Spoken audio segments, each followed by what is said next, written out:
And hello mga ka-viewers, welcome back po sa aming channel.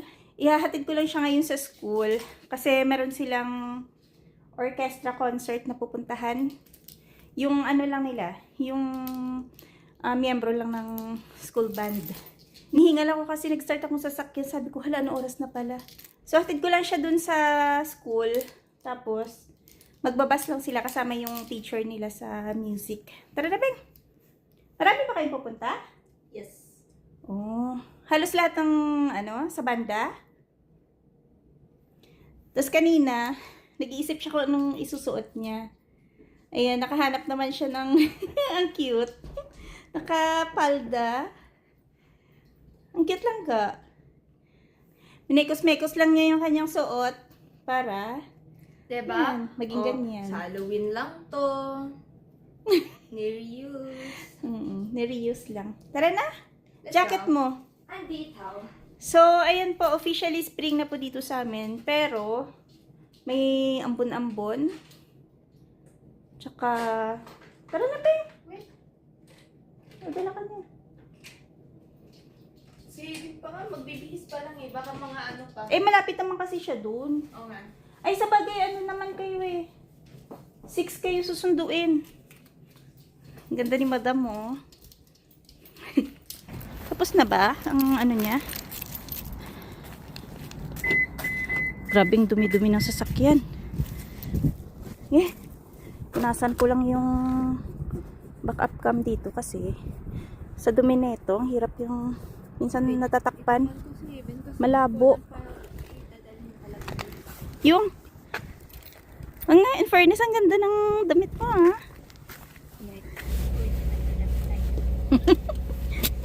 Kinakall niya yung classmate niya. Di sumasagot? Hindi daw.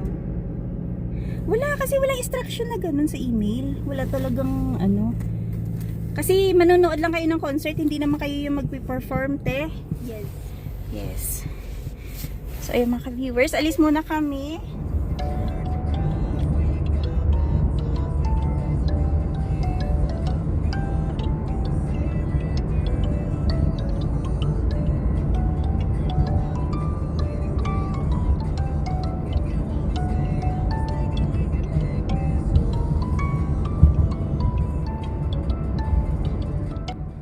So, yun po, nahatid ko na si Bengbeng sa school.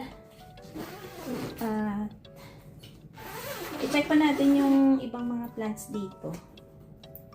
Kung meron ng tumubo. Yung mga additional na tinanim ni Dadong. Ayan. Buksan muna natin dito yung ilaw. Ayan, may timer kasi itong kailaw natin. So, ayan na po yung mga Roma tomatoes. Yan. Pero usog lang kasi parang maganda yung tubo nila.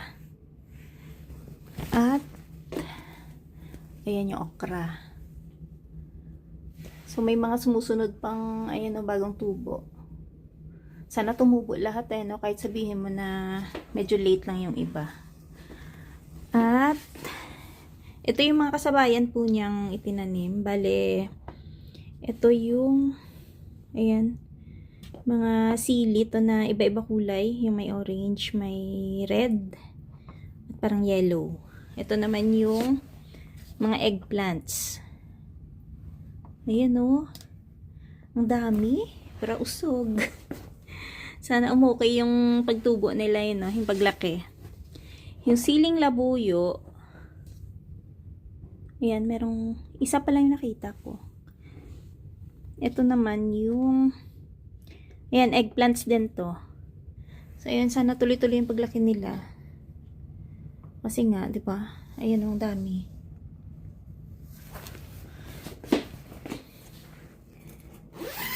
So, ayan, half covered.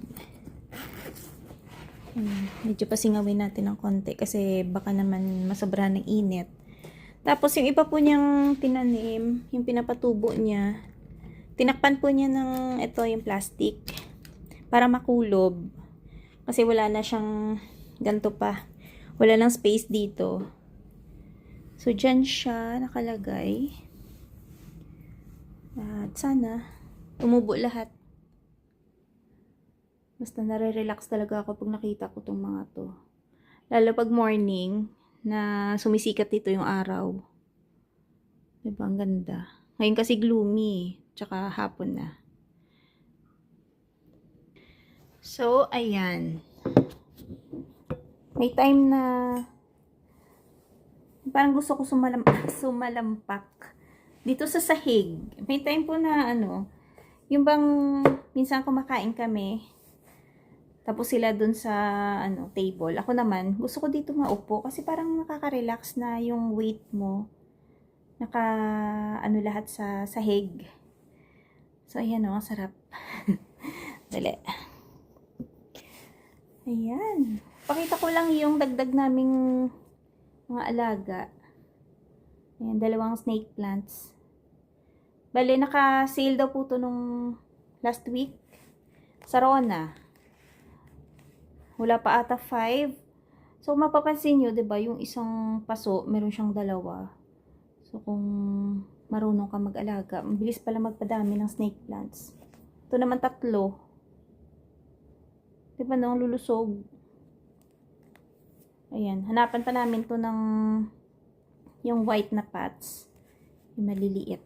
Para, nakaganto lang siya. Tapos, isahod lang yung white na pots. Kasi dati, ginagawa po namin, ayun nga, tinatanggal namin to. So, pag indoor pala, hindi po dapat tanggalin sa gantong pots. Bale, sasahuran nyo lang po ng magandang pots. Ayun nga, kasi mabababad po siya sa tubig. Eh, dati hindi po namin alam. Kagaya po itong plant namin na money tree. Nilipat namin sa paso na walang butas. So, kung hindi mo matansya yung tubig, ang mangyayari, mabababad siya sa tubig. Tapos, parang pumapangit siya. Kaya ang gagawin namin dyan sa summer, ibalik namin yan sa gantong pot. Tapos, yung mga magagandang paso, yung kulay puti na yan, yung ganyan. Yan yung pinaka, pang sahod. Sa sobrang tubig, kasi pag na-drain yung tubig, di ba, dapat may sahod. So, ayun mga ka-viewers. Inom muna akong tubig. So, ayun po. May na-meet po pala akong kababayan natin sa store. Tapos, ayun. Ang dami naming pinag-usapan. Mga buhay-buhay dito. Tapos, hanggang sa nabanggit niya about sa nanay niya. Sabi niya, yung nanay daw niya, nasa 65 na. At gusto niyang mag-retire na. So, kinoconsider ng nanay niya na sa Pinas na lang daw si-stay pagka-retire niya.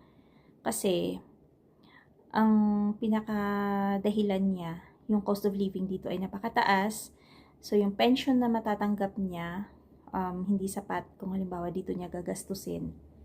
At sabi niya, pag dun daw, syempre yung value ng pera, medyo malaki. Sabi ganon. May bahay naman daw sila doon. Tapos, yun nga, mga anak niya nasa kabilang bahay lang din. May mga sariling, kumbaga may sariling pamilya na, may mga sariling bahay. At least daw, may enjoy pa niya yung life niya na, yun nga, magwalis-walis sa umaga. Yung mga ganong, mga ganong sistema. May kausap paglabas ng bahay. Kumbaga may kamaritesan. Yun. Yun talaga daw yung gusto ng nanay niya at na-miss daw niya yun. Kasi sa loob ng 15 years, twice lang sila nakauwi. So, ayun. Kasi yung nanay daw po niya, hindi naman daw yung tipong ganun kaganda yung naging trabaho dito. Ayun. Tapos may time pa daw na, dahil nga sa health issues daw, hindi tuloy-tuloy yung trabaho. May time na papahinga muna siya ng mga ilang buwan. Tapos, ayun. Pag umokay na, tsaka babalik ulit sa trabaho. Sabi pa niya, kung halimbawa daw na dito nga niya gagastusin yung pension niya, malamang hindi daw talaga sasapat kasi nga sa mahal nga ng cost of living. Tapos syempre, sa ngayon, nakastay siya sa bahay ng anak niya, itong nagkwento sa akin. At dun sila sa basement. Syempre, kahit sabihin mo na anak mo yan, nagbibigay din siya kahit papaano pang bayad sa bahay. Kasi, syempre, may 3 anak yung anak niya. Kumbaga, 3 na yung apo niya. So, alam natin na pag maraming bata, kahit sabihin mo na may child support yan from the government, malaki pa rin yung gastos. Tsaka hindi naman ganun kalaki yung sahod ng anak niya. Ayun. So, ayun mga viewers na ikwento ko lang kasi yung iba kasi nating mga kababayan, iniisip nila na once na dito ka mag-retire, malaki na yung ano mo, yung magiging pension mo. So, depende po yan sa naging trabaho mo, hulog mo, at gaano ka katagal na naghulog para sa pension mo. At hindi po naging tuloy-tuloy yung trabaho niya for 15 years. So, iniisip niya na malamang maliit lang po yung matatanggap niya sa pension niya. Kasi meron daw po siyang mga kakilala na yung bang magaganda yung trabaho, tuloy-tuloy yung hulog, tapos mga 20-25 years nang nag-work, pero yung mga pension is wala pa 1,000. So, sabi niya, how much more ako, sabi niya. So, yun po yung pinaka-plan daw niya. Piliin talaga niya yung Pinas dahil nga mataas yung cost of living dito, tsaka hindi niya pwedeng iasa na kung halimbawang marami siyang iba pang mga kailangan, hindi naman niya pwedeng iasa sa anak niya dahil nga may mga apo siyang 3 nga. At hindi naman ganun kalaki yung sinasahod ng anak niya. At lalong-lalo na nagmo-mortgage pa. Kung may extra daw siyang pera, halimbawa makaipon siya sa Pinas, pwede siyang bumalik dito, like sa ginagawa ng iba na 6 months dito, 6 months sa Pinas. Yan, parang tinatakasan po nila yung winter dito, tapos babakasyon sa Pinas, tapos ipon ulit sa Pinas, pamasahe pabalik dito. So yun po yung usual na naririnig namin sa mga nagre-retire dito na pabalik-balik lang po sila, Pinas at Canada or yung iba naman sa US.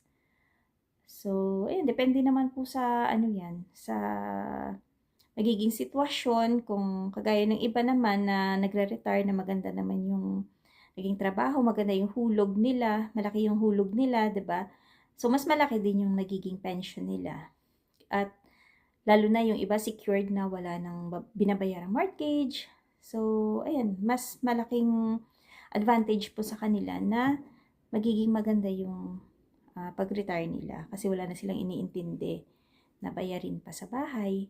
So, ilang mga viewers, kasi may mga ganong topic din po na minsan na pag-uusapan sa group, sa Facebook, yung mga topic ba na saan nyo gusto mag-for good pag nag-retire na. So, minsan nababasa ko na marami po sa mga kababayan natin na nandito sa ibang bansa, like dito sa Canada, mas pinipili din po talaga nila na sa Pinas mag-for good.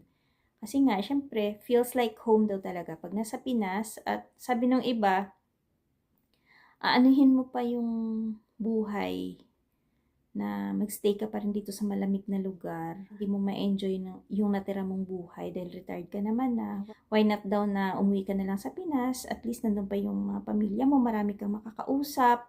Kumbaga, parang i-enjoy mo yung pinaka-last part ng buhay mo. Nakasama yung mga mahal mo sa buhay, mga kaibigan mo na iniwan mo. Kasi, di ba, umalis ka dun na ikaw lang mag-isang pumunta dito at, ayan, eventually, nakuha mo yung pamilya mo. So, kumbaga, matagal mo silang hindi na ulit nakikita yung mga nasa Pinas, di ba?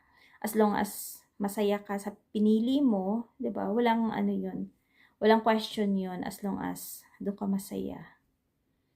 At may kanya-kanya naman tayong plano, may kanya-kanya tayong gusto sa buhay. So, as long as masaya ka, ayan, di ba? Kasama mo yung pamilya mo. Yun ang pinaka-importante. So, yung mga viewers, hanggang dito na lang muna yung aming video for today. Maraming salamat sa palaging panonood. Ingat-ingat. Bye-bye!